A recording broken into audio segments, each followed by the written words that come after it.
साहब बीते दिनों में जियोपॉलिटिक्स में ऐसा जबरदस्त भूचाल आया कि इजराइल में हड़कंप मच गया। चौंकाने वाली बात ये भी है कि ये कदम उठाने वाले देश वही हैं जिन्हें अब तक ट्रेडिशनली इजराइल का सिंपैथाइजर माना जाता है। जी हाँ, ब्रिटेन, ऑस्ट्रेलिया और कनाडा। इतना ही नहीं, इनके साथ और भी 10 देशों ने फिलिस्तीन को एक अलग राष्ट्र के रूप में मान्यता दे दी, जबकि दूसरी ओर इजराइल का सबसे बड़ा सहयोगी अमेरिका अब भी फिलिस्तीन की मान्यता के खिलाफ खड़ा हुआ है।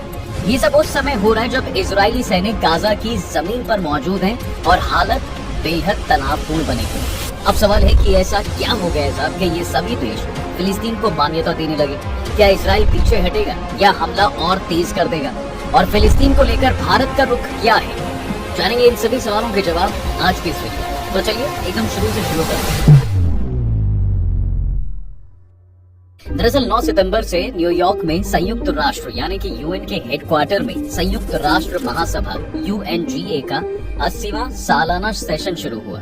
इसी बीच 23 सितंबर को यूएन के सभी सदस्य देशों की हाई लेवल जनरल डिबेट शुरू होनी थी, लेकिन इससे एक दिन पहले फ्रांस और सऊदी अरब गेम खेल गए। इस दिन दोनों देश फिलिस्तीन गाजा के बीच 2 स्टेट सॉल्यूशन के प्लान पर मीटिंग ऑर्गेनाइज करते हैं। इस दौरान मीटिंग में फ्रांस के राष्ट्रपति इमैनुअल मैक्रों ने फिलिस्तीन को एक अलग स्टेट यानी देश के तौर पर मान्यता देने की औपचारिक घोषणा की। हालांकि इससे एक दिन पहले ही यानी 21 सितंबर को ब्रिटेन के PS कीर स्टारमर फिलिस्तीन को मान्यता देने की घोषणा कर देते हैं, क्योंकि वो इस मीटिंग में शामिल नहीं हो रहे। इन 2 यूरोपीय देशों के अलावा मोनाको, माल्टा, अंडोरा, लग्जमबर्ग, सैन मेरिनो और बेल्जियम ने भी फिलिस्तीन को मान्यता दे दी। और अभी इस मीटिंग के 24 घंटे भी नहीं बीते थे कि कनाडा, ऑस्ट्रेलिया, पुर्तगाल इन्होंने भी फिलिस्तीन को मान्यता देकर इजरायली सरकार में हलचल मचा दिया। और ऐसा नहीं है कि ये पहली बार हो रहा है कि किसी देश ने फिलिस्तीन को इंडिपेंडेंट कंट्री की मान्यता दी हो, बल्कि पिछले साल ही स्पेन, नॉर्वे और आयरलैंड ऐसा कर चुके हैं। स्पेन तो एक स्टेप आगे ही बढ़ गया था। इसने गाजा पर हमले के चलते इजराइल पर बैन भी लगा दिए थे। अब अगर संयुक्त राष्ट्र के अंडर आने वाले 193 देशों में से कितने देशों ने फिलिस्तीन को मान्यता दी है उसकी बात करें तो जवाब है 150 देश। वहीं अब तक फिलिस्तीन का विरोध करने वाले देश अमेरिका के अलावा इटली, जर्मनी, हंगरी, डेनमार्क जैसे कई यूरोपीय देश भी हैं, और ऐसे कुछ देश एशिया में भी हैं जो फिलिस्तीन को मान्यता नहीं देते, जैसे जापान, सिंगापुर और साउथ कोरिया। लेकिन सबसे बड़ा सवाल ये है साहब कि आखिर इन देशों को ऐसा क्या हुआ कि फिलिस्तीन को मान्यता देने लगे? इस पर एक्सपर्ट्स का मानना है कि इसकी 2 बड़ी वजह है। पहली, इजराइल ने गाजा में हमले तेज कर दिए।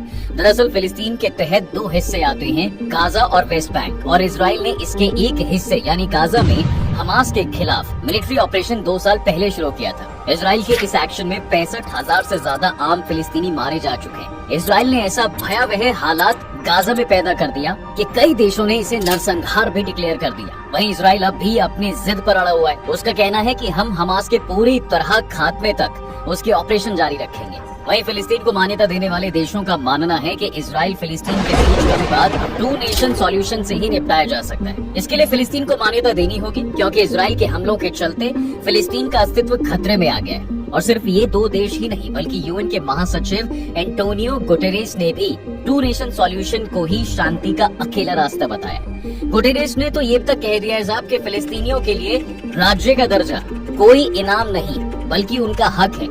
दूसरी, यूएन के सदस्य देशों पर फिलिस्तीन का साथ देने का दबाव भी पड़ रहा है। दरअसल साहब यूएन की एक कमेटी गाजा की स्थितियों पर जांच कर रही थी। इस रिपोर्ट को पिछले हफ्ते जारी किया, जिसमें उसने कहा कि इजराइल गाजा में नरसंहार कर रहा है। वहीं एक्सपर्ट्स राजन कुमार के अनुसार यूएन में शामिल दुनिया भर के देशों पर दबाव है कि वो इजराइल के एक्शन के खिलाफ खड़े हों, ताकि गाजा में मानवीय संकट खत्म करने के लिए कोशिश की जा सके। वहीं अब एक अन्य एक्सपर्ट है, उनका मानना है कि यूरोपीय देश ये दिखाना चाहते हैं कि फिलिस्तीन के मुद्दे को लेकर वो गंभीर हैं, क्योंकि उन पर अंतर्राष्ट्रीय दबाव तो है ही, उनकी अपने देश के लोग भी फिलिस्तीन के साथ खड़े होने की मांग कर रहे हैं।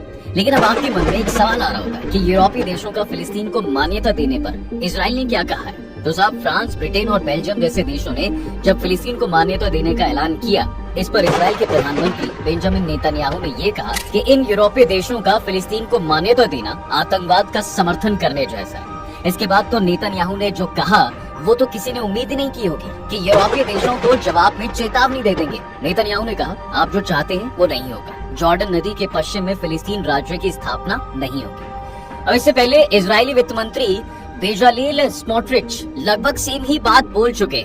उनका भी कहना है कि इस विवाद का एक ही समाधान है कि इजराइल पूरे गाजा बैंक पर कब्जा कर ले और फिलिस्तीन के विचार को ही खत्म कर दे। वहीं अब तक फिलिस्तीन लगभग 150 देशों का समर्थन ले चुका है, फिर भी यूएन उसे मान्यता नहीं दे रहा है। लेकिन क्यों?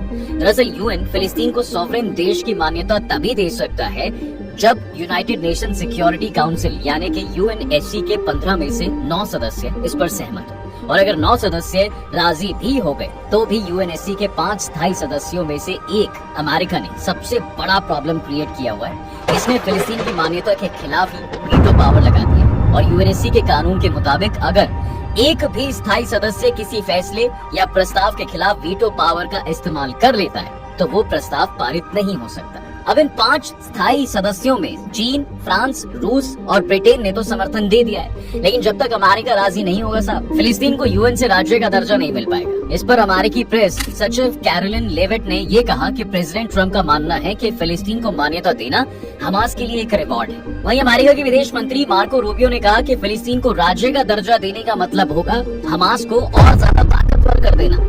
अब यहाँ पर एक और सवाल बनता है कि एक अलग देश का दर्जा मिलने के क्या पैमाने होंगे, क्या फिलिस्तीन उसको पूरा करता है? आइए उसको भी जान लेते हैं। तो बाद हिसाब साल 1933 में हुई अंतर्राष्ट्रीय संधि मोंटेविडियो कन्वेंशन की, जिसमें किसी इलाके को आजाद देश दर्जा देने के 4 स्टेप्स तय किए गए। एक स्थानीय जनसंख्या, तय सीमाएं, देश चलाने वाली एक सरकार, दूसरे देशों से संबंध बनाने और अंतर्राष्ट्रीय संगठनों में प्रतिनिधित्व की क्षमता। और फिलिस्तीन के दर्जे का समर्थन करने वाले देश ये मानते हैं साहब कि वो इसके लिए सभी पैमाने पूरे करता है। न सिर्फ उसकी एक स्थायी जनसंख्या है बल्कि फिलिस्तीन लिबरेशन ऑर्गेनाइजेशन यानी पीएलओ फिलिस्तीन की सरकार भी है जो इसको चलाती है। इतना ही नहीं, ये इंटरनेशनल लेवल पर फिलिस्तीन को रिप्रेजेंटेशन भी करती है। हालांकि इन सब के बावजूद इसका जमीनी सीमा को लेकर उसका इजराइल से पुराना विवाद चल रहा है। अब इन सब पैमानों को अमेरिका और फिलिस्तीन का विरोध करने वाले देश मानते हैं या नहीं, ये आने वाला वक्त बताएगा। फिलहाल अब आते हैं अपने उस आखिरी सवाल पर जिसको हमने वीडियो के शुरू में पूछा था कि इन सब विवाद पर भारत का क्या रुख रहा है। तो इस पर भारत का जो रुख शुरू में था, अगर वो जानेंगे तो आप चौंक जाएंगे। दरअसल भारत ही पहला गैर इस्लामिक देश था जिसने फिलिस्तीन को मान्यता दी।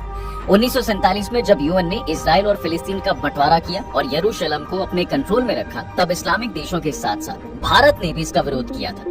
1988 में भारत सरकार ने फिलिस्तीन को मान्यता देने का ऐलान किया और इसके बाद 1992 में इजराइल की राजधानी तेल अवीव में अपना दूतावास भी खोला। तब से ही भारत इजराइल रिलेशनशिप डेवलप हुए थे और मजेदार बात तो साहब ये है कि इजराइल से द्वीपक्षीय रिश्ते होने के बाद भी भारत लगातार फिलिस्तीन के अलग अलग राज्यों की मांग का समर्थन करता आया है। 2018 में पीएम मोदी ने वेस्ट बैंक में इजरायली कब्जे वाले राम अल्लाह दौरे के दौरान इजराइल और फिलिस्तीन को बातचीत से समस्या का हल निकालने पर भी जोर दिया था।